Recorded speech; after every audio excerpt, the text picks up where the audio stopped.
lay people they can appoint a paid Kapya, not volunteer.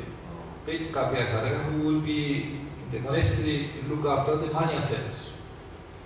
Jadi bisa juga ya dengan Kapya Karaka yang dibayar ya untuk mengatasi hal-hal seperti demikian ya, yang digaji artinya ya, digaji.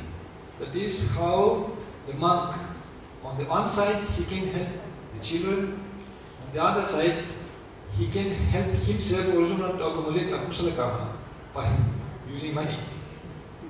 Jadi di satu sisi,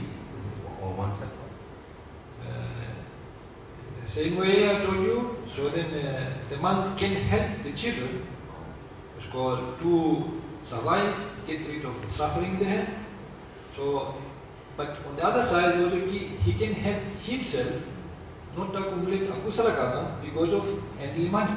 Jadi dengan cara ini yang Kapya Karaka ini di satu sisi dia bisa menolong anak-anak ini ya, tapi di sisi yang lain juga dia bisa menolong dirinya sendiri, tidak mengumpulkan akusala karma yang buruk.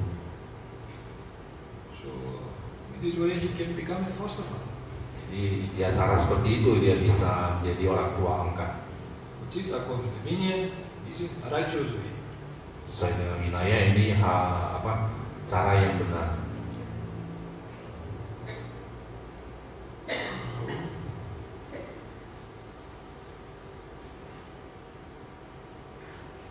Number 7.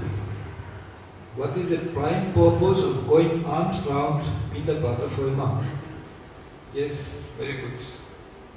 Nomor 7, apakah tujuan utama melakukan Pindapata bagi seorang biku? Ini pertanyaan yang sangat bagus. Because even monks have forgotten the purpose, the real purpose.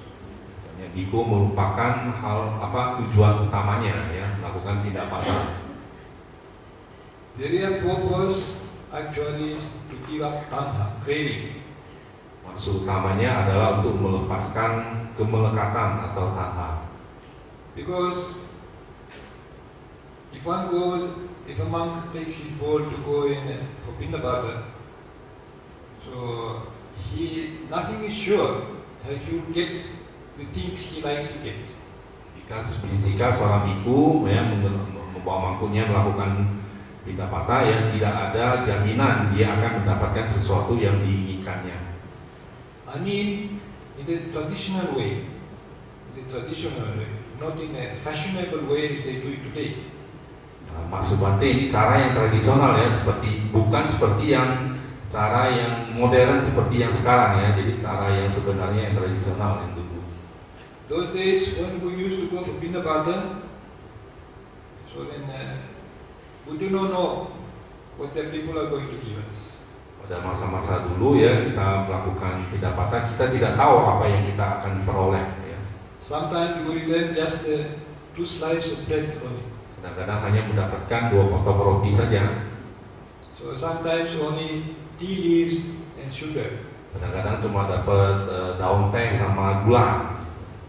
So therefore, by doing this every day, one gives up craving to expect. Many people give me good chocolate. Many give me ice cream. You can't get this. Jadi dengan cara ini kita melepaskan kemelekatan ya, mungkin ya, melepaskan harapan. Mungkin hari ini kita dapat coklat, hari ini kita dapat es krim ya. Jadi hal seperti itu dilepaskan. So you have to give all the expectations, throw all the expectations behind, and go. Whatever it comes, that is your life. Jadi kita harus melepaskan ke belakang ya, apapun harapannya, yang apapun yang didapatkannya itulah yang didapat. You might dream all the night, oh may the people give me some good thing to eat tomorrow. Anda boleh mimpi ya semalaman, besok mungkin mendapatkan apa yang diharapkan. But you'll be disappointed next day. Tapi Anda akan kecewa hari berikutnya demikian. So therefore now monk has to learn how to give up any expectation, any desire to get anything he wants. Jadi seorang biku harus melepaskan harapan, keinginan ya apapun yang dia harapkan. So then he has to depend completely what people give them, whatever they afford to give. Dia hanya bisa mendapatkan apapun yang diberikan oleh orang-orang saja. So that is the traditional way. And then usually the monks, they have to follow the Buddha's advice. Even if the people who want to give much, we have to be moderate. Moderation. The Buddha tells, bhojana matana. Moderation in food. So, and the traditional way is to keep also this advice. Jadi seorang biku harus tahu yang secukupnya ya, sesuai petunjuk Buddha. Moderation secukupnya ya, sepantasnya ya. Jadi mendapatkan kebutuhannya yang secukupnya. Therefore, sometimes, some days, people, they will run from every corner to give to the monk. Kadang ya ada banyak umat yang datang dari segala arah untuk memberikan dananya. Some days, nobody is there. Kadang-kadang tidak ada seorang pun yang berdana. So, therefore now, especially the days which many people run to give to the monk are the most difficult days. Jadi sebenarnya pada hari di mana banyak umat yang berdana adalah hari yang paling sulit. So that is the time when the monk should able to restrain himself. Jadi sebenarnya hari itulah seorang biku harus tahu menahan dirinya. That is the monk who has to show his strength, how strong he is to refuse. Itulah pada saat seorang biku menunjukkan kekuatannya yang betapa kuat dia untuk menolaknya. That is the monk to check his craving. Itulah pada saat itu seorang biku harus mengecek kemelekatannya pada saat itu. So because people give so much, the monk knows how to stop. If he wants to advise to keep the Buddha's advice, bhojana matana, moderation in food. Itulah saatnya seorang biku bisa berlatih sesuai dengan petunjuk Buddha ya, bojanya matanya atau makan yang secukupnya. And there are three kinds of moderation. Ada 3 hal yang sepantasnya atau secukupnya.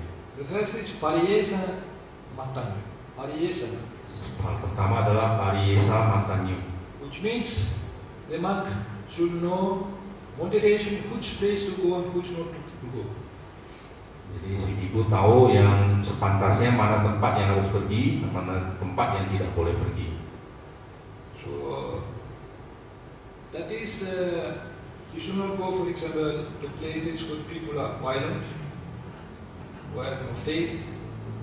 So although they may be very rich, these people may be rich, but they may be very violent dogs around. Jadi tidak boleh ke satu tempat yang dimana orang-orangnya sangat kasar ya, sangat buas gitu ya. Therefore, because of greed of food, one should not go to such places which people have no faith, although they may be rich. Jadi tidak juga boleh ke satu tempat yang banyak makanan tapi orang-orangnya tidak punya keyakinan. The second is patikahana matanya, Yang kedua adalah patikahana matanya, which means moderation in receiving. sepantasnya dalam menerima. So the monk must know how much to receive. Si biku harus tahu berapa banyak yang bisa diterimanya. And then the rest is to reject, to refuse. Yang selebihnya harus ditolaknya ya. Therefore, moderation means there is a certain amount a monk can eat, which his stomach can accommodate. Jadi sepantasnya itu, secukupnya itu adalah bagaimana si perutnya ya bisa menerimanya gitu. Secukupnya. Must know the capacity of his stomach. Dia harus tahu kapasitas dari perutnya. Not to overstuff himself with food. Jangan terlalu banyak ya mengisi dengan banyak makanan berlebihan. So, and then the third moderation is bhojana matana. Paribhujana matana. Yang ketiga adalah paribhojanya matanya. That is, while eating, using the food. Now receiving is one. So if he can't be very careful how much to receive, maybe the people sometimes they force things into the bowl. So then while eating, he still has to exercise moderation. While eating, he has to exercise moderation. Practice moderation. Yang ketiga juga dia selagi makan pun dia harus berlatih ya untuk makan yang secukupnya selagi makan pun. Excess things, he will try to give the allowance. Excess things means which are more than he received, things he received more than normal, he can give to allowance. Kalau ada yang berlebihan, dia memberikannya kepada biku yang lain. And then he has to keep the amount he needs to eat. Only that amount. Use that amount he needs to eat. According to his capacity and so on. So dia hanya menggunakan kapasitas yang secukupnya ya, yang cocok bagi dia. So this is the practice, the traditional practice of Pindapata to reduce craving, to reduce expectation, to reduce likes and dislikes for this food, for that food, preferences. So that has no what's called craving for anything what he eats. Ini adalah Pindapata yang tradisional ya, untuk menolak keinginan, kemelekatan ya, harapan-harapan ya, apa yang disukai, apa yang tidak disukai. At the same time, not starting complaining if people have given food which is not salty, not sweet, not sour. How do you say that's called? One taste. Saat sama juga tidak komplain ya bila menerima makanan yang mungkin kurang manis atau kurang asam dan sebagainya. Jadi tidak komplain. So to practice contentment, whatever he gets, to be happy with that. Jadi untuk mempraktekkan kepuasan gitu ya, apa yang dia dapat itulah yang diperolehnya itu. So that is a traditional way of Pindapata. Ini tradisional, cara tradisional Pindapata. So then,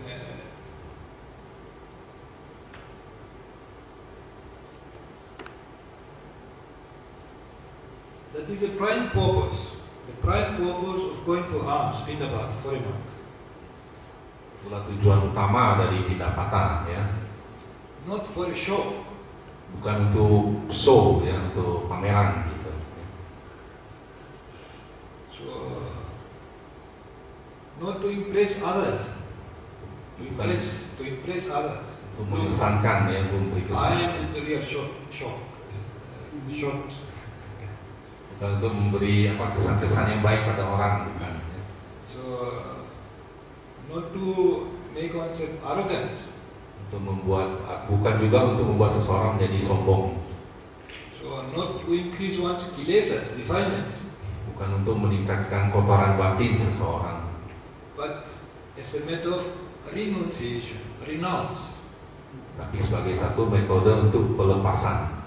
Therefore, this nekkhamma sankappa, intention, motivation to make nekkhamma. Ini adalah nekkhamma sankappa yang niat keinginan untuk melepaskan. So, the next question is,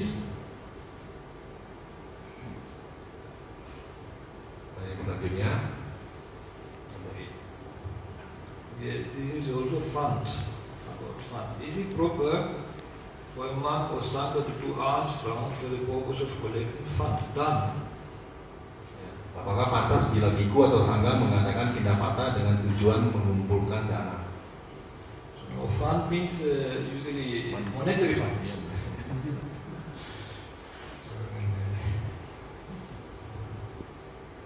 Yes, again my answer is not proper. Kembali lagi jawabannya tidak pantas. You don't need to be. So then, in that case, if monks go around and open the bowls, expecting people to put in dollars and Malaysian money and it's called Russian money and American money, whatever in the world, it's not proper. Seorang biku pergi membuka mangkoknya mengharapkan orang masukkan dolar ya, uang Rusia dan sebagainya, maka uang itu tidak pantas. Credit cards, checks. So this is not Pindapata. It's Bukan not. Pindapata. Ini bukan Pindapata. It's called Manipata. Itu lebih tepat disebut manipata, uang mata. So therefore, it's not proper for monks. Tidak pantas bagi biku. called not arms round, it's called money round. Ini bukan apa ya dana untuk Arms round, it's ya, called money round. ya, lebih tepat disebut money round gitu ya. So,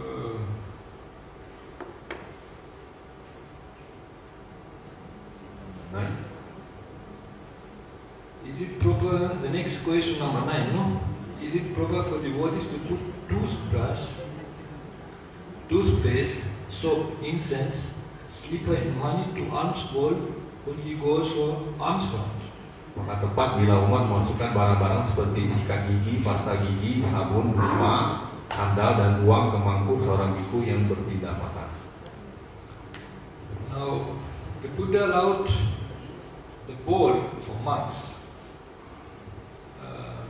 Usually for pindapata. Pindapata means pinda means lumps of food.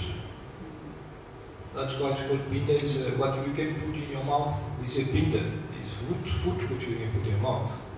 Dia mengizinkan mangkuk ya bagi biku untuk pindah ya. Pindah itu gumpalan, bongkahan makanan, sesuatu yang bisa dimasukkan ke mulut. But today there are monks who use the bowl not as such. They use it as a suitcase. Zaman sekarang biku menggunakan mangkoknya seperti koper. So they put everything inside. Jadi, apa aja barangnya dimasukkan di dalamnya. So and they have different sizes. Ada size-size yang berbeda untuk mangkoknya. So size 8, 9, 10. Ukuran 8, 9, 10. So those days we used to go for Pinabata with size 7. Biasanya kita beli pindapata dengan ukuran 7. Now, for size 7, if we fill it with rice and vegetables, we can take 4.5 kilograms of food. Bila ukuran 7 aja kalau diisi penuh dengan nasi dan sayur-sayuran bisa sekitar 4,5 kilo ya. So, size 8 bowl, Ya, bowl yang ukuran can 8 take about 6.5 kilograms of food. ukuran 8 bisa memuat 6,5 kilo makanan gitu. Now, those days when we go for Pindapata, usually in size 7, we never fill it. It is about half, we take only half a bowl Bahkan, of food, rice and vegetables. bahkan jika ukuran 7 pun biasanya kita cuma mengisinya sampai setengahnya aja ya dengan makanan. Which is approximately 2 kilograms or like that, 2.5 kilograms. Jadi sekitar 2 atau 2,5 kilo. The rest of the bowl will be empty. Empty maybe because some people they put some big banana into the bowl. They put some. Jadi sisa ruang mangkoknya itu biasanya kosong ya. Karena kadang-kadang misalnya orang masukkan pisang yang besar dalam patahnya mangkoknya itu. So then that was our practice. Nowadays we have seen monks, they carry size 8 is not enough for them. They want to have 9 and 10. Jadi itu yang praktek kita, tapi masa sekarang kita lihat biku kadang-kadang ukuran 9 pun kadang nggak cukup ya, bisa ukuran 10 gitu. So size 9 bowl can take up to, as far as I remember, because we measured that, we have a scale we measured. So as far as I remember, size 9 can take up to about 8.5 kilograms. Jadi ini ukurannya ada skalanya ya, semakin besar skalanya makin besar apa yang bisa dimuat semakin besar. Jadi untuk ukuran 9 sekitar 8,5 kilo makanan. So now if we see a human stomach, Kita lihat perut manusia. so according to the medical doctors, it is comfortable our stomach to accommodate up to 1 kilogram of food. Comfortable. Ya, jadi kalau saya medis ya kedokteran itu masih nyaman menerima 1 kilo perut manusia ini masih bisa nyaman menerima 1 kilo makanan. Therefore, if we take our 2 hands together and put them like that, this is the size of our stomach. Kita jika merangkapkan dua tangan seperti ini, inilah bentuk perut kita, lambung kita. Gitu. You can accommodate here 1 kilogram of rice and vegetables and some fruits, everything together. Nah, ini bisa menampung 1 kilo nasi, beras, nasi, sayur-sayuran, buah-buahan ya seperti itu. Some people feel only discomfort if they have 1 kilogram of fruit in the stomach. Kadang-kadang orang juga merasa nggak nyaman ya kalau memasukkan 1 kilo makanan dalam perutnya. But this is the average. Average 1 kilogram is the average amount our stomach can accommodate. Tapi ini kira ukuran rata-rata ya, untuk 1 kilo ini ukuran rata-rata. So then people who want to eat a little more, maybe 1.5 kilogram, they can still stretch the stomach to accommodate 1.5 kilogram. Ada juga yang bisa menerima 1,5 kilo ya, jadi perutnya bisa mengembang. Gitu. So people who don't want to get up after they eat, they can put 2 kilograms in the stomach. Jadi orang-orang yang tidak mau bangun setelah makan bisa menerima 2 kilo makanan. So and maybe they have to go to bed because it's too heavy for them. Jadi setelah 2 kilo dia harus pergi tidur gitu ya, terlalu berat ya. So as I told you, ball size 7 can take 4.5 kilograms. Seperti yang berarti katakan, ukuran 7 aja bisa menampung 4,5 kilo makanan. So then even half of the ball is too much sometimes. Jadi makan setengah aja pun udah terlalu banyak ya. It's about 2 kilograms. Sekitar 2 kilogram pun udah terlalu banyak makanan. 2 kilograms we used to take, but then we go make Buddha Puja. Sometimes we give something to other monks, and the rest we will eat. Ya, jadi kalau menerima 2 kilo pun kadang-kadang dibagikan kepada biku yang lain. That was good enough for 24 hours. Ini cukup untuk 24 jam. 24 hours. 24 jam. So, how this practice now changed, I don't know. Many monks now they try to make as more bigger bowls as possible. Jadi bagaimana praktik ini berubah, berarti juga kurang tahu ya kok bisa mangkuknya semakin besar gitu. And they fill the bowl up to the brim. Mereka mengisi bowlnya sampai penuh, mangkuknya sampai penuh. Gitu. So then, and when the bowl is empty, they put slippers also inside. Kalau mangkuknya udah kosong, bahkan dimasukkan sandal gitu. They would use the bowl as a suitcase. Mereka menggunakan mangkuknya sebagai koper ya, atau bagasi. So then, I'm sometimes ashamed to see monks behave like that. Tapi kadang-kadang merasa malu melihat biku berlaku yang demikian. So then, therefore, regarding this question, Jadi mengenai pertanyaan ini, is it proper for devotees? Of course, now devotees do not. They can. apakah Devotees can put, but actually the monk's task is usually not to use the bowl as suitcase. jadi sebenarnya tugas biku ini tidak membolehkan ya untuk bowlnya ini, mangkuknya ini digunakan sebagai koper atau bagasi gitu. So therefore, the devotees are not supposed to keep vinaya. Jadi, The devotees are not supposed to keep the vinaya rules. jadi sebenarnya umat awam tidak harus menjalankan winayanya. So the monks have to know how to practice themselves. Bikunya yang harus tahu bagaimana mempraktikkan ini.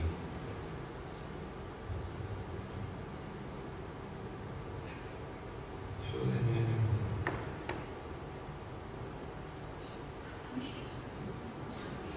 now, number 10 is it proper for a monk also he goes from alms out but does not eat the food he got, even wasted them away instead of eat other foods was placed on the table? 10. Apakah pantas bagi seorang biku walaupun pergi pindapatan tetapi tidak memakan makanan yang didapatnya dan bahkan menyia-nyiakannya, melainkan memakan makanan lain dengan piring di meja? So, okay. I will ask you this question. What do you think? Is it proper? Saya akan bertanya kepada kalian, apakah ini pantas atau tidak? No proper. Not proper. So therefore now the monk who collects this food is just for show. Biku yang mengumpulkan ini cuma untuk show, ya, untuk pameran. Because he already prepared other food. I was called behind, told his kapya karakos, his devotees to prepare some other better food. Ya, dia si biku ini sudah mempersiapkan makanannya melalui kapya karakannya di tempat lain. So therefore it is not proper. Tidak pantas.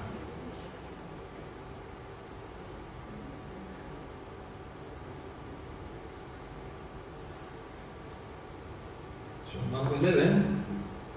What is the right attitude for devotees to a monk who practices something which do not accord with the Vinaya? Ayat 11, bagaimana sebaiknya umat bersikap kepada biku yang mempraktikkan hal-hal yang tidak sesuai dengan Vinaya.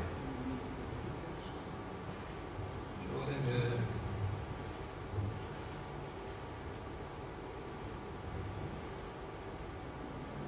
right attitude.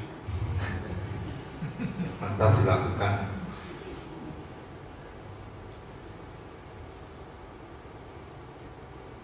So now it depends. There are some rules which monks maybe they break them, and let devotees not be offended by that, not be offended, and they might not take notice about that. So then, sometimes there are rules which are very shocking that monks can break. So then it can destroy the faith of people. So then, and the right attitude is devotees to better abstain, as called, for associating with such monks. So then, because they give a bad example. They give a bad example of how a Buddhist monk should behave if he is not restrained and so forth. Jadi ada aturan-aturan yang tidak berhubungan dengan umat awam, tapi ada juga aturan-aturan yang terlanggar bisa menghancurkan keyakinan dari si umat awam. Jadi perilaku yang sebaiknya adalah si umat awam ini menghindar dari berasosiasi dengan biku-biku yang mempunyai perilaku yang buruk yang ini. Of course, if we see the attitude of the Buddha, so he was even not against to tell his own supporters, his own devotees, not to give alms to monks of other religions. He did not tell them, don't support Brahmins, don't support Jains, don't support other ascetics, and so forth. He never told his devotees not to go and give alms for other believers. Buddha sendiri tidak pernah menyuruh umatnya untuk tidak mendukung, tidak menyuruh umatnya untuk tidak mendukung betapa dari keyakinan yang lain. Buddha tidak pernah. So therefore, I can't advise you to, if there is a monk who misbehaves, if he has wrong views about this thing and so forth. So it depends on you whether you feel joy supporting this monk or you don't feel joy. So you have to decide yourself. So if you think that you have to support this monk, you can do it. I can't tell you that the right attitude is for you to abstain supporting this monk with food, with breakfast, or lunch. Jadi Bante tidak bisa menasihati Anda bila Anda merasa nyaman untuk mendukung hal-hal yang seperti ini Anda laksanakan enjoy, what it pleases to you, you can choose it for yourself. Bila Anda merasa nyaman, ya Anda lakukan sendiri. That is from the material point of view. But from the spiritual point of view, I will advise you not to accept this monk's views, his views. You have to examine what are the Buddha's views, what the Buddha taught, the Buddha's teaching, and examine how much these monk's views accord with what the Buddha taught.